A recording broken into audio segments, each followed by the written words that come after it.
이거 당장 사인하세요. 며느리의 목소리는 커튼 틈 햇살보다 더 날카로웠다. 양근호 57 퇴직 후 잔잔히 살던 사람이다. 거실 서랍 속 나무 도장은 아직 온기를 잃지 않았는데 당신이라면 바로 사인하셨을까요? 이거 당장 사인하세요. 하윤의 말은 마치 차디찬 금속처럼 식탁 위를 덮쳤다. 스테인리스 수저가 미세하게 떨리는 소리가 들렸고 그 순간 나는 숨을 들이마시는 것도 잊은 채 앉아 있었다. 그녀는 흰색 봉투에서 서류를 꺼냈다. 종이 3장, 첫 장엔 명예 이전 위임장이라는 글자가 또렷이 인쇄되어 있었고 둘째 장은 인감증명서 양식, 마지막은 등기 신청서였다. 지금 도장만 찍어주시면 민재 퇴근 전에 등기소 다녀올 수 있어요. 오늘 안 하면 다음 주로 미뤄지거든요. 그녀는 정중하게 말했지만 눈빛은 마감 시간을 앞둔 사람의 초조함으로 가득했다. 나는 그저 고개만 끄덕이며 서류를 바라봤다. 어제까지 아무런 언급도 없었는데 아침 식사 후 느닷없이 이런 서류가 내 눈앞에 놓인다는 것 자체가 이상했다. 더구나 이 집은 내 이름으로 돼 있는 내 아내와 함께 30년 넘게 살아온 곳이었다. 갑작스럽긴 하시겠지만 민재도 요즘 많이 힘들잖아요. 저희가 융자 받을 때 명예 정리가 필요한 조건이라서요. 하윤은 말끝을 부드럽게 처리했지만 그 말들엔 어떤 온기도 없었다. 나는 조용히 물컵을 들어 물을 한 모금 삼켰다. 차가운 물이 목을 타고 내려가면서도 속이 점점 뜨거워지는 느낌이었다. 아내가 있었으면 이런 상황을 어떻게 받아들였을까? 식탁 건너편의 창문 너머로는 가을 햇살이 커튼 사이로 비스듬히 들어오고 있었다. 먼지가 아주 천천히 하지만 분명하게 떠돌고 있었다. 마치 그 공기 안에 무언가 중요한 결정이 세우며 있는 것 같았다. 도장은요, 하윤이 다시 물었다. 서랍 안에 있어요. 나는 천천히 일어섰다. 다리에 힘이 들어가지 않아 한 손으로 의자 등받이를 짚었다. 거실로 향하면서도 그녀의 눈길이 등을 따라오고 있다는 걸 느꼈다. 거실 한쪽 낮은 서랍장이 있다. 그곳에는 20년 넘게 손대지 않은 물건들이 담겨 있다. 대부분 아내가 살아있을 때 정리해 놓은 것들이다. 나는 조심스럽게 서랍을 열었다. 그 안에 나무 도장이 조용히 누워 있었다. 세월이 지나면서도 그 도장은 형태를 유지하고 있었다. 진한 밤색의 나무 결손에 닿자마자 전해지는 싸늘한 촉감, 그리고 표면에 붙은 얇은 먼지층. 나는 손끝으로 살며시 먼지를 털어냈다. 도장에 새겨진 내 이름이 드러났다. 양근호. 지금 이 이름은 내게 어떤 의미일까? 아버지로서, 남편으로서, 그리고 이제는 홀로 남은 사람으로서. 나는 도장을 꺼내 들여다보았다. 순간 손가락에 힘이 들어가면서 조금 흔들렸다. 이 조그마한 나무 조각 하나가 나와 내 아들의 관계를 바꿀 수도 있고 아니면 지킬 수도 있다는 사실이 문득 무겁게 다가왔다. 거실에 아무도 없었다. 하윤은 부엌 쪽으로 향해 무언가 문자를 보내고 있었다. 나는 도장을 다시 서랍에 넣었다. 서랍을 천천히 닫으며 혼잣말처럼 중얼거렸다. 아직 이건 아니다. 그 말이 내 귀에 들리는 순간 마음 어딘가에서 멈칫하던 감정이 다시 흘러가기 시작했다. 결정은 미뤘지만 이미 의심은 시작된 셈이었다. 방으로 돌아오는 길 하윤이 나를 바라보며 물었다. 그럼 도장은 며칠만 생각해 볼게요. 그럼 오늘은 못 가겠네요. 민재가 실망할 텐데. 그녀는 무표정한 얼굴로 봉투를 다시 챙기며 일어났다. 일단 저 혼자 다녀올게요. 현관문이 닫히는 소리, 그리고 이어지는 정막. 나는 천천히 다시 자리에 앉아 식탁 위에 종이컵을 집어들었다. 물은 미지근해져 있었고 뭔가 금속성의 맛이 났다. 그 순간 휴대폰이 진동했다. 문자 메시지 하나. 아버지 사인하셨죠. 나는 아무 대답도 하지 않은 채 그 화면을 오래 바라봤다. 문자 속 글자가 낯설게 보였다. 마치 다른 언어처럼, 아니 다른 세상의 언어처럼. 밖에서는 바람이 불고 있었다. 나무칩 몇 개가 창문을 스치고 지나갔다. 그 소리가 참으로 또렷했다. 하윤은 현관문을 닫고 나가면서 신발도 제대로 신지 않은 듯 슬리퍼 발소리가 계단을 빠르게 내려갔다. 그 뒷모습은 무언가를 받아낸 사람의 홀가분함보다는 아직 들킬까 조마조마한 사람의 성급함에 가까웠다. 사인을 기대한 사람이라기엔 너무 급히 사라졌다. 나는 그 장면을 창가에서 조용히 지켜보다가 창문을 천천히 닫았다. 차가운 유리창에 손바닥이 닿자 내 호흡이 얇은 김으로 번졌다. 유리에 비친 내 얼굴은 낯설었다. 나는 거실로 돌아와 그녀가 두고 간 봉투를 다시 펼쳤다. 위임장의 오른쪽 하단 작게 인쇄된 로펌 이름이 눈에 들어왔다. 한서법률사무소, 한서날. 어딘가 익숙하면서도 낯설었다. 나는 예전에 아내와 함께 쓰던 서류 파일을 찾기 위해 책상 서랍을 하나씩 열기 시작했다. 서랍 속은 오래된 종이 냄새로 가득했다. 명세서, 진료기록 민재에 초등학교 통지표까지 그대로 남아있었다. 그러다 연한 파란색 종이 한 장이 손끝에 걸렸다. 아내의 글씨였다. 명예 이전은 배우자의 자발적 의사가 확인될 때만 유효함. 유언장의 복사본이었다. 잉크가 습기에 조금 번졌지만 아내의 단정한 글씨는 여전히 읽을 수 있었다. 그녀는 이런 상황을 미리 알고 있었던 걸까? 아니면 그저 모든 가능성을 준비해둔 것일까? 그때 밖에서 누군가 문을 두드렸다. 나는 유언장을 책상에 덮은 채 문을 열었다. 근호형 오랜만이네. 옆집 이장님이었다. 손엔 대봉감 몇 개가 담긴 봉지를 들고 있었다. 감 떨어지기 전에 좀 따왔어. 아, 그런데 그는 말을 흐리며 나를 한번 훑어보았다. 무슨 일 있으셨소? 내가 물었다. 이장님은 어색하게 웃으며 말했다.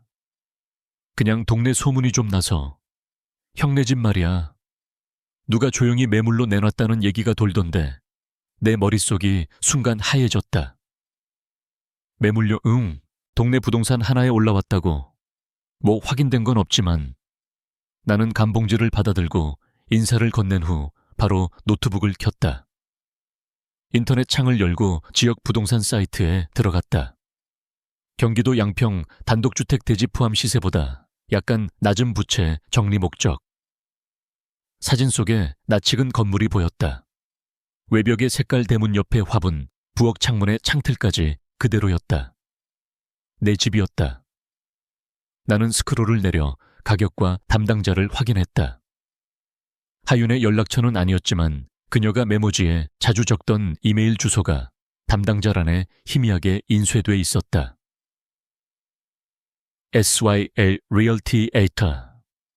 그 순간 문자 알림이 떴다. 민재였다. 형수가 바쁜 걸 아버지가 좀 도와주시면 되잖아요. 작은 서류 하나예요. 나는 그 문장을 반복해서 읽었다. 작은 서류 하나, 그 서류가 지금 내 집을 정리용 자산으로 만들고 있었다. 나는 아내의 유언장을 다시 펼쳤다. 그리고 그 옆에 붙어 있던 오래전 그녀가 남긴 또 다른 편지를 꺼냈다. 노란 종이에 흘림체로 적힌 글씨. 근호 씨 혹시라도 이상하면 배성철 씨에게 먼저 연락해요. 그는 우리를 잘 아는 사람이니까. 배성철, 낯익은 이름이었다. 아내의 대학 동창이자 한때 법률 상담을 도와주던 이였다. 나는 손으로 편지를 꼭 쥐었다. 그때서야 거실의 가을 햇살이 다시 스며들기 시작했다. 창문의 틈새로 들어온 빛은 책상 위 유언장의 글씨를 또렷하게 비추고 있었다. 나는 조용히 중얼거렸다. 하윤 씨, 당신 뭘 하고 있는 거요? 답은 없었다. 다만 바깥 감나무에서 떨어지는 열매 소리만이 또각하고 들렸다. 그날 오후 나는 오래된 명함 하나를 들고 양재역으로 향했다. 지하철을 타기 전 주머니 안에서 그 명함을 꺼내봤다. 모서리는 닳아 있었고 잉크는 세월을 따라 조금씩 바랬다. 명함 앞면엔 배성철 법률 상담이라고 쓰여 있었고 뒷면 아래쪽에 조그맣게 글귀 하나가 인쇄돼 있었다. 사람이 먼저입니다. 그 문구는 글을 설명하는데 더 정확했다. 서울 양재역 3번 출구를 나와 몇 골목을 돌아가니 오래된 간판 하나가 눈에 들어왔다. 명서서점 문을 열자 고전음악이 은은하게 흘렀다. 습기 섞인 종이 냄새가 코끝에 와닿았고 낡은 책장 사이로 바람이 스치듯 지나갔다. 근호형 깊숙한 쪽에서 들려오는 목소리에 고개를 돌리니 배성철이 커피잔을 들고 서 있었다. 20년 만이었다. 살아계셨군요. 당신도. 나야 아직 책이나 팔면서 버티고 있지. 우리는 작은 테이블에 마주 앉았다. 커피잔은 오래되어 가장자리가 얇게 갈라져 있었다. 그 안에 담긴 커피는 묘하게 따뜻했다.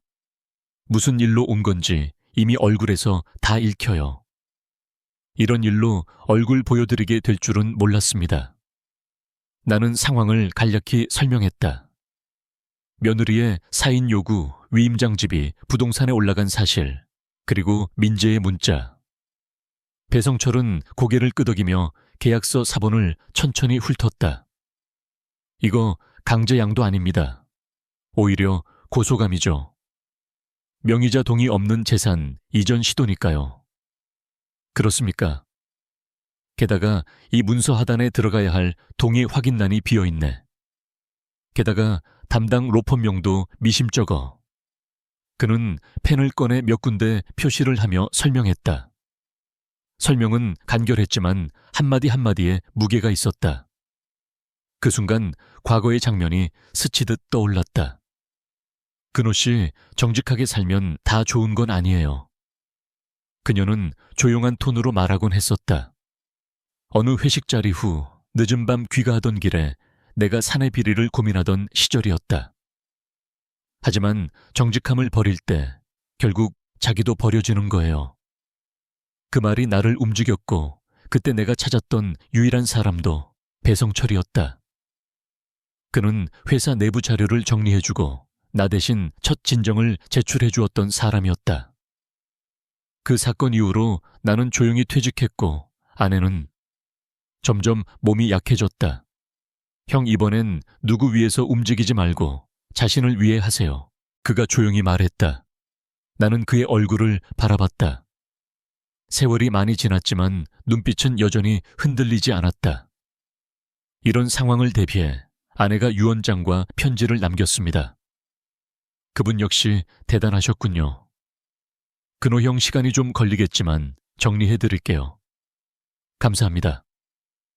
그는 작은 봉투 하나를 내밀었다. 이건 내 연락처랑 필요한 기본 자료들. 상황이 급하면 바로 전화 주세요. 나는 자리를 일어나며 한 손으로 그의 어깨를 가볍게 눌렀다. 20년 전이나 지금이나 참 고맙습니다. 나는 형 덕에 여태 이런 일 하고 살아요. 잊지 마요. 당신은 혼자가 아니에요. 밖으로 나왔을 때 해가 기울고 있었다. 도심의 소음 속에서도 마음은 오히려 더 또렷해졌다. 양평행 전철을 타고 집으로 돌아가는 길, 나는 문득 가슴 안쪽이 뻐근해지는 걸 느꼈다. 집에 도착했을 때 현관문은 반쯤 열려 있었다. 하윤 씨 아무런 대답이 없었다. 나는 조심스럽게 안으로 들어갔다.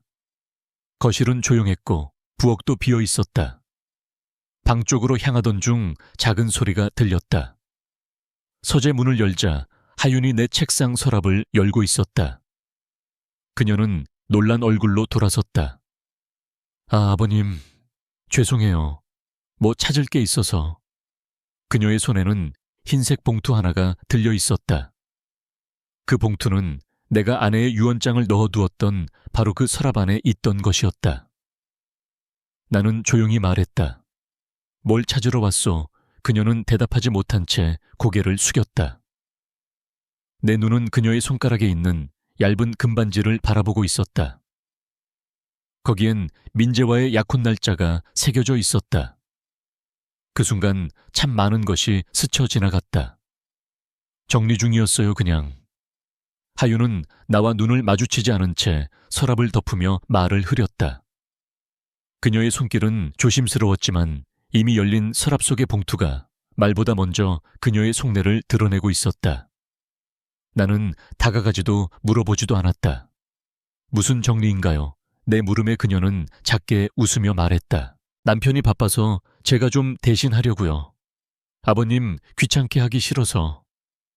말끝마다 배려의 말투가 묻어나왔지만 나는 그 속에서 한 조각의 진심을 찾을 수 없었다.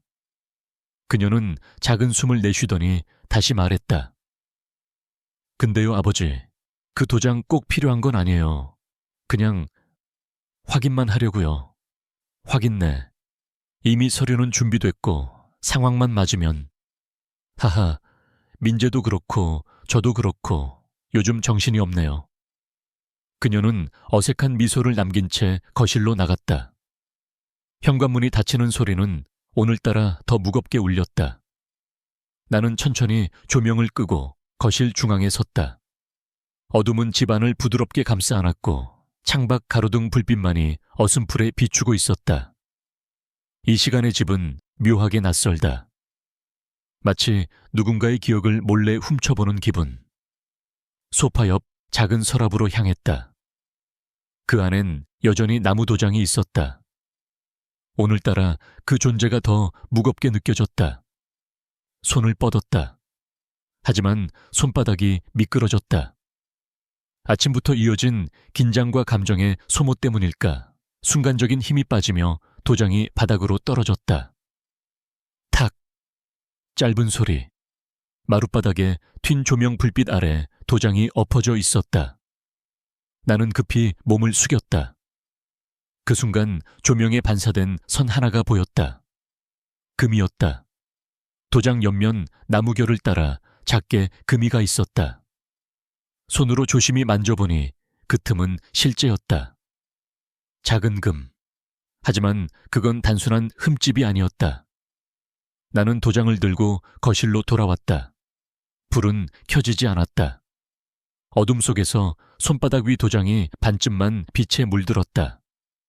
양근호, 도장 아래 새겨진 이름. 그 이름은 여전히 내 것이지만 무게는 더 이상 같지 않았다. 나는 조용히 속으로 읊조렸다. 이건 나야. 살면서 몇 번이나 자신을 외면했는지 모른다. 아내가 떠나고 민재가 커가고 세월이 나를 밀어냈을 때도 나는 묵묵히 버텼다. 그 도장처럼 표면은 말끔했지만 속은 이미 오래전에 금이 갔는지도 몰랐다. 오늘 떨어졌다고 해서 금이 생긴 게 아니라 그저 보이게 된 것일 뿐이었다. 주방 쪽으로 걸어갔다. 커피포트를 올리고 기다리는 동안 휴대폰을 꺼냈다. 민재에게서 도착한 마지막 메시지가 화면을 채우고 있었다. 형수가 오늘 안에 등기 마치고 싶어 해요. 아버지도 너무 고집 피우지 마세요. 고집 나는 스스로에게 물었다. 지금까지 내가 해온 건 고집인가? 아니면 마지막 남은 판단력인가? 포트가 끓기 시작했다. 김이 살짝 퍼지며 부엌벽에 맺혔다. 나는 머그잔에 커피를 따르며 생각했다. 만약 오늘 도장이 금가지 않았다면 나는 그냥 넘어갔을까? 어쩌면 이 작은 금이 나를 붙잡은 것일지도 모른다. 그 순간 떠오른 한 사람. 배성철. 나는 휴대폰을 들고 연락처 목록을 열었다. 배성철의 이름 옆에는 그가 줬던 책방 이름과 함께 번호가 저장돼 있었다. 그를 만나고 돌아온 지 하루도 안 되었지만 내 마음은 이미 결정을 내리고 있었다. 전화 연결음이 2번 울렸다. 여보세요. 그의 목소리는 여전히 단단했다. 성철 씨, 근호 형 서류 정리 좀 부탁하오. 내 이름으로 내 방식대로. 그 말이 떨어지자 내 안에 무언가가 고요해졌다. 그는 짧게 대답했다. 알겠습니다. 바로 움직이죠. 전화를 끊고 나니 커피가 식어 있었다. 하지만 그 맛은 오히려 선명했다. 거실로 돌아와 도장을 조심히 책상 위에 올려두었다. 그 위로 조명이 스르르 비치며 금간 자국을 부드럽게 감싸 안았다. 나는 조용히 앉아 그 빛을 바라보았다. 마치 내 안에 있던 금들도 이제야 보이기 시작한 듯이. 형수가 떠났어요. 민재는 눈을 피하며 그렇게 말했다. 나는 말이 막혔다. 바람이 불고 은행잎이 발끝에 모였다. 이사 갔대요. 창원으로. 너는 알고 있었냐? 어제 들었어요. 아버지랑 얘기 끝났는 줄. 그의 말은 짧았지만 내 안에 남긴 공백은 컸다. 그냥 좀 도와주시지 그랬어요. 그 말과 함께 그는 돌아섰다. 나는 벤치에 앉았다. 은행잎이 바닥을 덮고 공원엔 정막이 흘렀다. 장기 두는 노인들 사이에 앉은 문노인이 말했다. 나도 그랬지. 집 팔아서 큰 놈 도와줬어. 지금은 월세살이지만 뭐. 나는 대답하지 않았다. 손에 쥔 봉투를 꺼내 펼쳤다. 아내의 유언장, 오래된 글씨가 여전히 또렷했다. 이 집은 서둘러 넘기지 말아요. 우리가 쌓은 시간이 담겨 있어요. 눈물이 뺨을 타고 흘렀다. 누구도 보지 않았지만 벤치는 차가웠고 마음은 더 시렸다. 그 순간 핸드폰이 울렸다. 하윤의 문자. 스타트업 투자 마감일입니다. 오늘까지입니다. 나는 그 문자를 오래 바라보았다. 그리고 천천히 봉투를 접어 코트 안에 넣었다. 마음속에서 무언가가 작게 울렸다. 이제 더는 끌려가지 말자. 민재야, 이젠 아버지가 아니다. 내 입에서 그런 말이 나올 줄은 몰랐다. 형광등이 윙하고 소리를 냈다. 회색 책상 위엔 서류 몇 장이 정돈돼 있었다. PDF 최종본. 제목은 명예보호요청서. 배성철은 조용히 옆에 앉아 있었다. 안경 너머 그의 눈빛은 흔들림이 없었다. 이건 필요한 절차입니다, 선배님. 나는 고개를 끄덕이며 검은 펜을 들어 첫 서명을 했다. 처음 사인할 땐 팔에 힘이 빠지더니 오늘은 손에 힘이 너무 들어가네요. 서류마다 이름을 쓰고 한 페이지 한 페이지 넘기며 나는 문득 생각했다. 이 종이들은 우리 사이를 정리하는 칼이 될 수도 있고 울타리가 될 수도 있겠지. 마지막 장, 도장을 찍을 차례였다. 배성철이 조용히 도장과 잉크패드를 내밀었다. 나는 그것들을 바라봤다. 그 낡은 나무 도장은 금이 간 채로 그대로였다. 이 도장은 좀 무겁습니다. 무거워야 해요. 나는 잉크의 도장을 눌렀다. 그리고 마지막 서류 아래 붉은 도장을 힘주어 찍었다. 순간 손끝이 떨렸고 도장이 책상에 떨어졌다. 잉크가 흘러내리며 책상 모서리를 타고 번졌다. 침묵. 배성철이 조용히 수건을 꺼내 닦았다. 서류는 무효되지 않습니다. 오히려 확실해졌죠. 그때 전화가 울렸다. 민재였다. 망설이다가 받았다. 아버지, 왜 이렇게까지 하세요? 그의 목소리는 떨렸다. 나는 대답했다. 이젠 내가 너희의 도구가 아니니까. 잠시 침묵이 이어졌다. 형수는 울었어요. 떠나는 거 아버지가 미워서가 아니에요. 알고 있다. 그럼에도 불구하고 나는 나를 지켜야겠더라. 통화를 끊고 노트북을 열었다.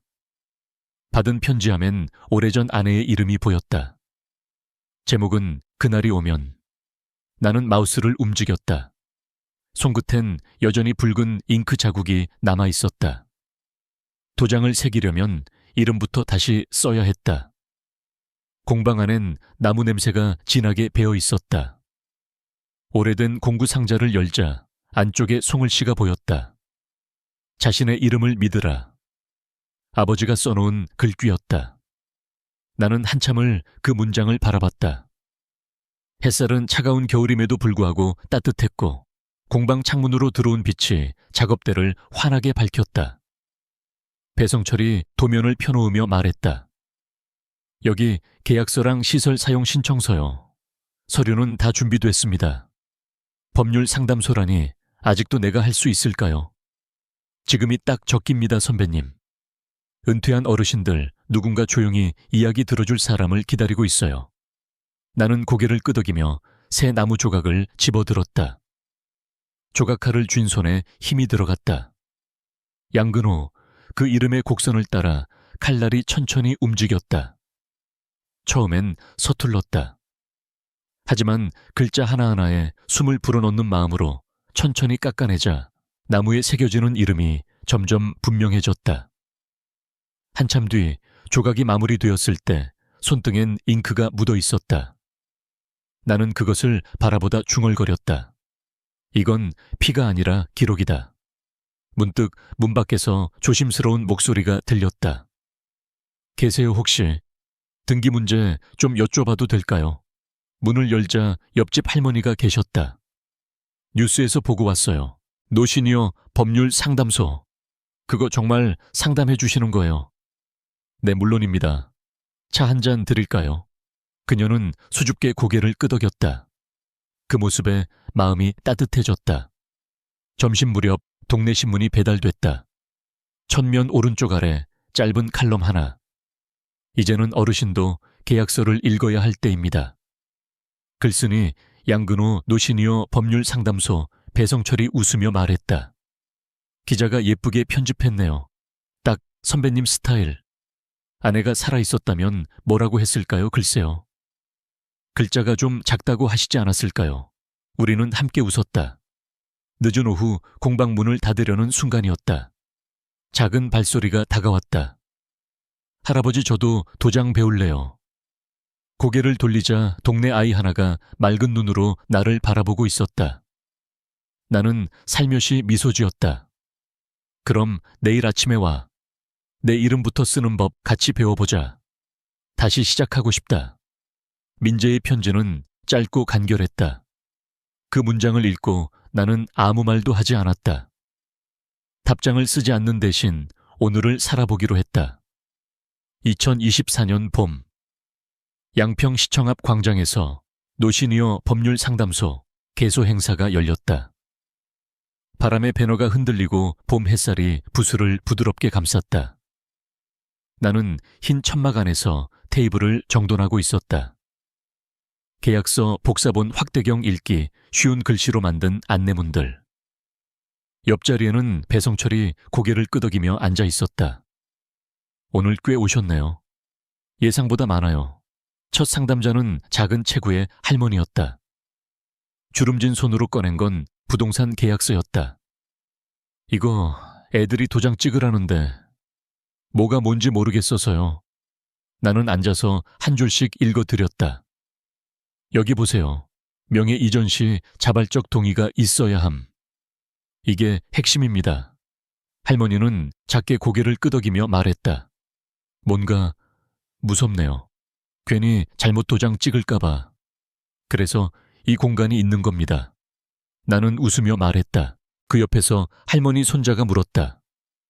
이게 뭐예요? 작은 손이 가리킨 건 내가 들고 있던 새 도장이었다. 나는 조용히 그 도장을 꺼내 보여줬다. 이건 누구든 자기 이름을 증명할 수 있는 도장이란다. 아이의 눈동자가 반짝였다. 나는 도장을 종이에 한번 찍어 보이며 말했다. 봐, 이건 내가 나를 지킨다는 표시야. 그럼 나도 만들 수 있어요, 물론이지. 언젠간 너도 네 이름을 새기게 될 거야. 행사장은 북적였고 시간이 금방 흘렀다. 나중에는 다른 상담 신청도 줄을 이었다. 기자 한 명이 와서 사진을 찍으며 물었다. 선생님, 이 공간을 만든 이유가 뭔가요? 나는 잠시 생각하다 대답했다. 답장을 쓰고 싶었어요. 하지만 말 대신 삶으로. 해가 질 무렵 나는 혼자 집으로 돌아왔다. 신발을 벗고 거실에 앉아 숨을 돌렸다. 그리고 조심스럽게 장롱 위 유품 상자를 꺼냈다. 오래된 나무 상자, 먼지가 앉은 뚜껑. 그 안에는 아내의 물건들이 있었다. 가장 아래에 접힌 종이 한 장. 송을 씌었다. 고마워. 마지막까지 나답게 살게 해줘서. 나는 조용히 상자를 덮었다. 그 문장이 내게 건넨 말 없는 답장이었다. 밖에서는 봄바람이 불었다. 잉크 냄새가 손끝에 스며 있었고 작은 아이의 따뜻한 손길이 아직도 남아 있었다. 도장 하나를 새기고 나서야 나는 나 자신을 다시 소개할 수 있었다. 봄바람에 흔들리던 행사 배너보다 더 또렷한 건 잉크 향이 배어든 내 손끝이었다. 누군가는 말한다. 가족이란 무조건 양보하는 관계라고. 하지만 나는 이제 안다. 진심은 침묵 속에서도 기록으로 남을 수 있다는 것을. 때로는 다리 하나가 무너져야 정말 건너야 할 다리가 무엇인지 알 수 있다. 혹시 당신도 다시 써야 할 이름이 있나요? 댓글에 당신만의 도장 이야기를 들려주세요. 그리고 이 여정이 울림이 되었다면 채널 구독으로 함께 걸어주세요.